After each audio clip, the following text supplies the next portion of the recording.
చాలా సైంటిఫిక్ రీజన్స్తో పాటు ధ్వజస్తంభానికి ఎంత హిస్టరీ ఉందో తెలుసా? గరుత్మంతుడు తన తల్లి కోసం దేవతలందరితో యుద్ధం చేసి అమృత భాండాన్ని గెలిచి తీసుకొస్తారు. ఈ టోటల్ జర్నీలో తన కోసం 1 డ్రాప్ ఆఫ్ అమృతం కూడా టచ్ చేయరు. ఈ సిన్సియారిటీకి, కేపబిలిటీకి, హానెస్టీకి మెచ్చి విష్ణుమూర్తి ఒక వరం కోరుకోమని చెప్తారు. అప్పుడు గరుత్మంతుడు నిత్యం నీతోనే నీ సన్నిధిలో నీ ముందే ఉండేలాంటి వరాన్ని ఇవ్వమని అడుగుతారు.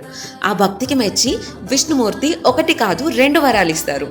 ఒకటి తనతోనే తన వాహనంగా ఉండేలాగా, ఇంకొకటి తన పరాక్రమానికి గుర్తుగా తన సన్నిధిలో తన ముందే ఒక ధ్వజంలా నిలిచేలాగా. సో నెక్స్ట్ టైం మీరు ధ్వజస్తంభానికి దండం పెట్టేటప్పుడు ఈ స్టోరీ ఒకసారి గుర్తు తెచ్చుకోండి. దీని గురించి ఇంకా డీటెయిల్డ్గా తెలుసుకోవాలంటే గరుడోపాఖ్యానం గురించి తెలుసుకోండి, బాగుంటుంది.